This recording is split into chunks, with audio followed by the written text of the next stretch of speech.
यानंतर आणखी एक राजकीय वर्तुळातली मोठी बातमी। सत्ता स्थापनेआधी मंत्रिमंडळ विस्तारावरून मंत्र्यांच्या नाराजीच्या चर्चा मोठ्या प्रमाणावर रंगत होत्या। अशातच मंत्री गुलाबराव पाटील यांनी एकनाथ शिंदेंबद्दल मोठा खुलासा केलाय। देवेंद्र फडणवीस मुख्यमंत्री झाले तर एकनाथ शिंदेंनी उपमुख्यमंत्री पदाची शपथ घेतली, मात्र शिंदेंनी उपमुख्यमंत्री पद घेण्यास नकार दिल्याचा खुलासा गुलाबराव पाटील यांनी केलाय। तर शिंदे गटाच्या सर्व आमदारांनी समजूत काढल्यानंतर शिंदेंनी उपमुख्यमंत्रीपद स्वीकारल्याचं गुलाबरावांनी एका कार्यक्रमात म्हटलंय।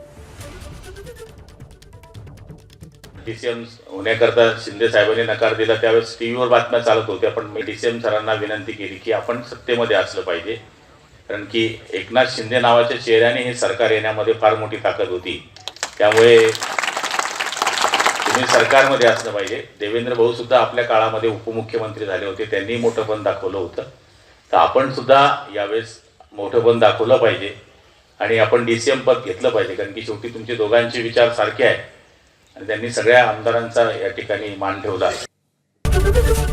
एबीपी माझा, उघडा डोळे बघा नीट।